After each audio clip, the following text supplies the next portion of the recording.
Hey YouTube, Susan here. Decided to make me some fried pies. Butternut squash fried pies. I recently discovered butternut squash can be a dessert. I like it. So I started filming, but something happened and I didn't get to show it all, so I'm just going to have to recap for you. This here was 2 cups of butternut squash chopped up. Probably a half a cup of butter, margarine, whatever you can use, half cup of brown sugar, 1/4 teaspoon of allspice, and a 1/4 teaspoon of pumpkin pie spice. You just simmer it until it cooks down and it's not real juicy, because if it's real juicy then you won't be able to make your fried pie. So that's what I did here. I'm fixing to make my pie crust and then stuff it, throw my butter in the pan, and fry it. Be right back with you. Okay, so we're fixing to do our little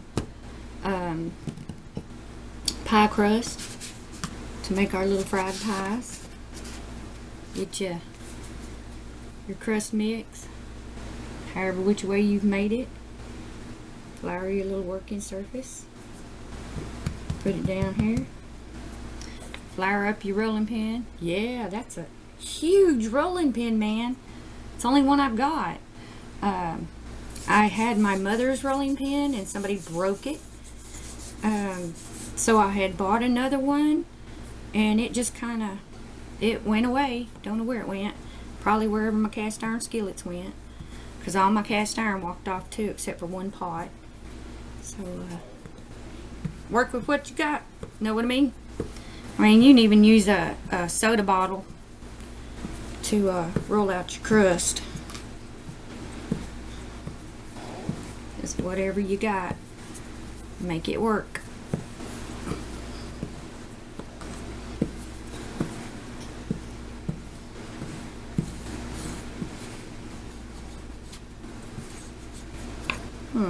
Looks about right.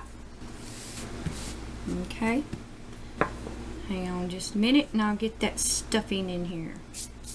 Woohoo, flour. Okay, I've got my filling for my fried pie. I'll stir it up real good. Mix up the juices pretty good. That's a big old tablespoon.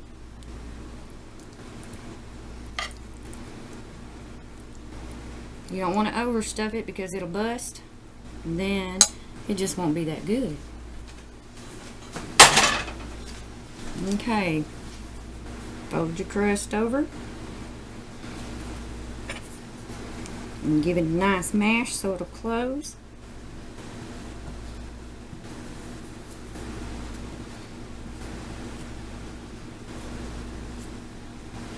That way everything stays in there.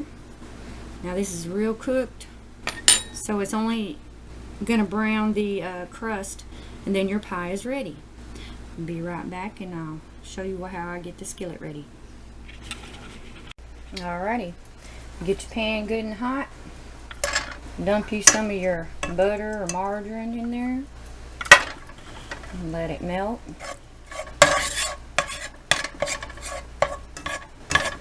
Might need a little more than that. Yep, I believe so. I cut 2 tablespoons. I wasn't sure if I was going to need that or not, but we're going to put it on there. Get that good and melted.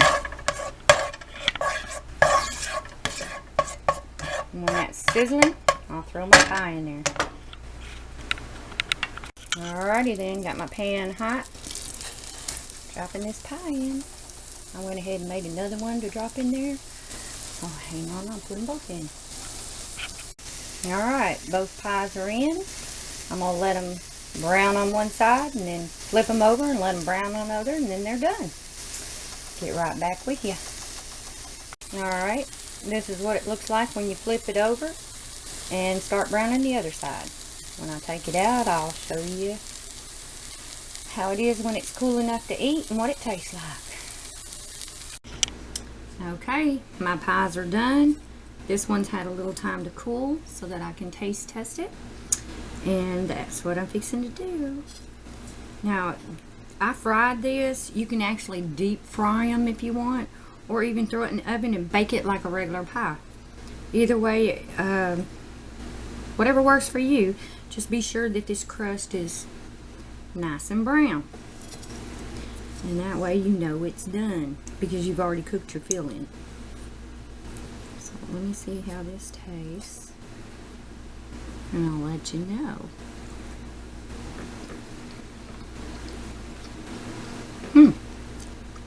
I think I need 2 bites to make sure this is good. I wouldn't want anybody to try this and it not be good.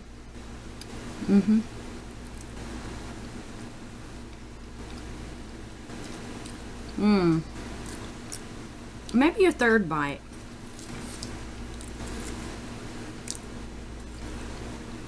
Okay, fine, it's good. I like it. If you've never made fried pies before, you can put any kind of filling in there. I love apricot fried pies. Cherry, apple, doesn't matter. It's all good. And this is really, really good. So, make yourself a fried pie and treat yourself. You deserve it. Thanks for watching. I'm fixing to eat my pie.